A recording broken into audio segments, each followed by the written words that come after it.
My student, আমি তোমাদের এবার ক্লাস 11 এবং 10-এর সমুদ্র স্রোত সৃষ্টির কারণ সম্পর্কে আলোচনা করব। অর্থাৎ সমুদ্র স্রোত কীভাবে সৃষ্টি হয় সে সম্পর্কে আমি ব্যাখ্যা করব। সমুদ্র স্রোত সৃষ্টির প্রথম পয়েন্ট হচ্ছে নিয়ত বায়ু। ওকে, এই নিয়ত বায়ু তিন প্রকার হয়ে থাকে: আয়ন বায়ু, পশ্চিমা বায়ু, মেরু বায়ু। সাধারণত আয়ন বায়ু, পশ্চিমা বায়ু এবং মেরু বায়ুকে অনুসরণ করে প্রবাহিত হয় কি সমুদ্র স্রোত। অর্থাৎ আয়ন বায়ু যেদিকে প্রবাহিত হবে, আয়ন বায়ুর ধাক্কায় সমুদ্র স্রোত সেই দিকে প্রবাহিত হবে। পশ্চিমা বায়ু যেদিকে প্রবাহিত হবে, সমুদ্র স্রোত সেই দিকে প্রবাহিত হবে। এবং মেরু বায়ু যেদিক দিয়ে প্রবাহিত হবে সেই দিকে সমুদ্র স্রোত প্রবাহিত হবে। আমরা জানি আয়ন বায়ু এবং মেরু বায়ু সবসময় পূর্ব থেকে, এটা যদি নর্থ, এটা সাউথ, এটা ইস্ট, এটা ওয়েস্ট, অর্থাৎ আয়ন বায়ু এবং মেরু বায়ু, অর্থাৎ আয়ন বায়ু প্রবাহিত অঞ্চলে এবং মেরু বায়ু প্রবাহিত অঞ্চলে সমুদ্র স্রোত সবসময় কী হয়, পূর্ব থেকে পশ্চিমে প্রবাহিত হয়। এবং পশ্চিমা বায়ুর অধীনে থাকা সমুদ্রগুলি পশ্চিম থেকে পূর্ব দিকে প্রবাহিত হয়। তাহলে মনে করো এইটা হচ্ছে আমাদের সমুদ্র। সমুদ্রের মাঝের দাগটা হচ্ছে নিরক্ষরেখা, অর্থাৎ এটা হচ্ছে উত্তরের সমুদ্র, এটা হচ্ছে দক্ষিণের সমুদ্র।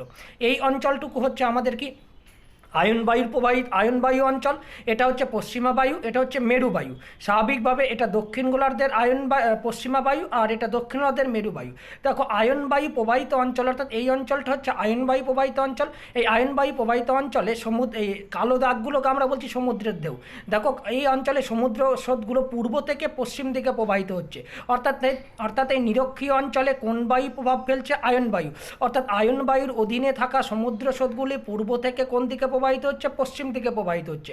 ঠিক একইভাবে মেরুবায়ু প্রবাহিত অঞ্চলে সমুদ্র স্রোতগুলো কোন দিকে? পূর্ব থেকে পশ্চিমে, এবং দক্ষিণ গোলার্ধেও পূর্ব থেকে পশ্চিমে। অর্থাৎ মেরুবায়ু এবং আয়ন বায়ু প্রবাহিত অঞ্চলে সমুদ্র স্রোতগুলি আয়ন বায়ু এবং মেরুবায়ুর ধাক্কায় পূর্ব থেকে পশ্চিম দিকে প্রবাহিত হচ্ছে, কারণ আয়ন বায়ু এবং মেরুবায়ু উভয়ই পূর্ব থেকে পশ্চিম দিকে প্রবাহিত হয়।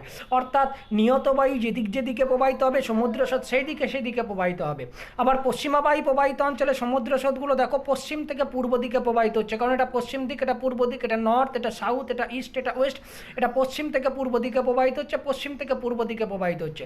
অর্থাৎ এখান থেকে বোঝা গেল সমুদ্র স্রোতগুলো কাকে অনুসরণ করছে? নিয়ত বায়ুকে। নিয়ত বায়ু কপ্রকার? তিন প্রকার: আয়ন বায়ু, পশ্চিমা বায়ু, মেরু বায়ু। আয়ন বায়ু অঞ্চলে পূর্ব থেকে পশ্চিমে, পশ্চিমা বায়ু অঞ্চলে পশ্চিম থেকে পূর্বে, এবং মেরু বায়ু অঞ্চলেও পূর্ব থেকে পশ্চিমে। এইভাবে সমুদ্র স্রোত কাকে অনুসরণ করছে? নিয়ত বায়ুকে অনুসরণ করছে। দ্বিতীয় পয়েন্ট হচ্ছে সমুদ্র স্রোত সৃষ্টির আরেকটা অন্যতম পয়েন্ট হচ্ছে উষ্ণতা। আমরা করছি অঞ্চলকে দুটো ভাগে ভাগ করেছি, একটা হচ্ছে নিরক্ষীয় অঞ্চল, একটা মেরু অঞ্চল।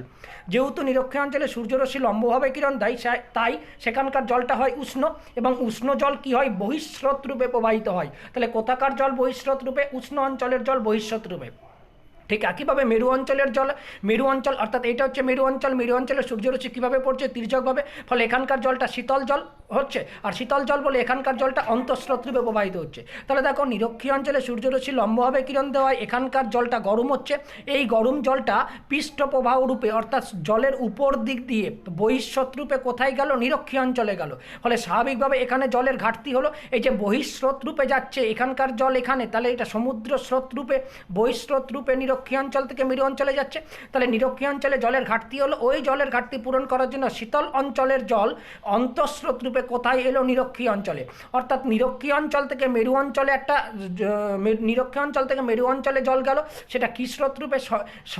সমুদ্র বহিঃস্রোত রূপে। আর মেরু অঞ্চল থেকে নিরক্ষীয় অঞ্চলে এলে কী রূপে? অন্তঃস্রোত রূপে।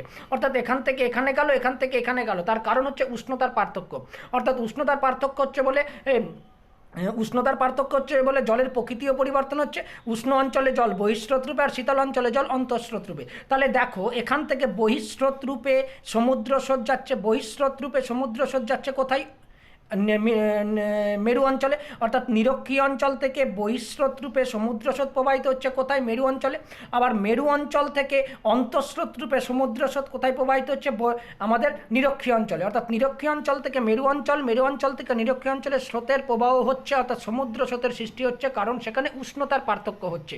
ফলে দেখো এধার থেকেও এধারে সমুদ্র স্রোত যাচ্ছে, এধার থেকেও এধারে সমুদ্র স্রোত যাচ্ছে। এই অঞ্চল থেকে সমুদ্র স্রোতটা বহিঃস্রোত সমুদ্র স্রোত, আর এই অঞ্চল থেকে সমুদ্র স্রোতটা অন্তঃস্রোত সমুদ্র স্রোত রূপে প্রবাহিত হচ্ছে। বোঝা গেল? এটা হচ্ছে বহিঃস্রোত, এটা হচ্ছে অন্তঃস্রোত। তৃতীয় পয়েন্ট হচ্ছে লবণতার তারতম্য। একই, যদি কোনো স্থানে লবণতার বেশি বা কম হতে পারে।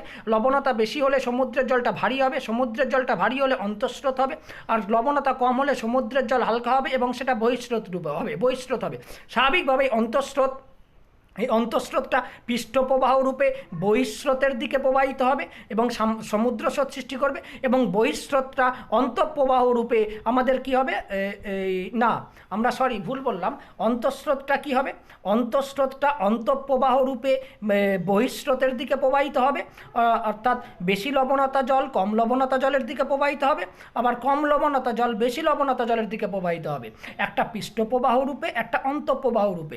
অর্থাৎ এখানে বলছে লবণতা বেশি লবণতা কম। দেখো লবণতা বেশি আর লবণতা কম, লবণতা কম থেকে লবণতা বেশিতে এই কালো দাগগুলো স্রোত হিসাবে প্রবাহিত হচ্ছে। এটা কী প্রবাহ রূপে? পৃষ্ঠপ্রবাহ রূপে।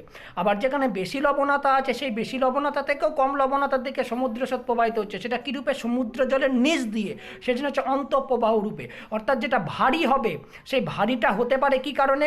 উষ্ণতা কম হলে ভারী হতে পারে, আবার লবণতা বেশি হলে ভারী হতে পারে। দুই ভারী কী রূপে প্রবাহিত হবে? অন্তঃপ্রবাহ রূপে। আবার পৃষ্ঠপ্রবাহ রূপে প্রবাহিত হবে কোথায়? যেখানে উষ্ণতা কম হবে এবং লবণতা কম হবে। অর্থাৎ উষ্ণতা কম বা লবণতা কম সেটা পৃষ্ঠপ্রবাহ বা বহিঃস্রোত, আর উষ্ণতা বেশি এবং লবণতা বেশি সেটা হচ্ছে অন্তঃপ্রবাহ রূপে প্রবাহিত হবে। অর্থাৎ এখানকার জল এখানে, এখানকার জল এখানে, কিন্তু এখানকার জলটা পৃষ্ঠপ্রবাহ রূপে, এখানকার জলটা অন্তঃপ্রবাহ রূপে প্রবাহিত হবে। ওকে, শেষ পয়েন্ট হচ্ছে উপকূলের আকৃতি। আমরা দেখো এটা হচ্ছে দক্ষিণ নিরক্ষীয় স্রোত, এটা হচ্ছে আমাদের কি কুমেরু স্রোত, তাই তো? এই চিত্রটা লক্ষ্য করে দেখছো কুমেরু স্রোত। এই কুমেরু স্রোতটা যখন আফ্রিকার পশ্চিম উপকূল দিয়ে প্রবাহিত হওয়ার পর,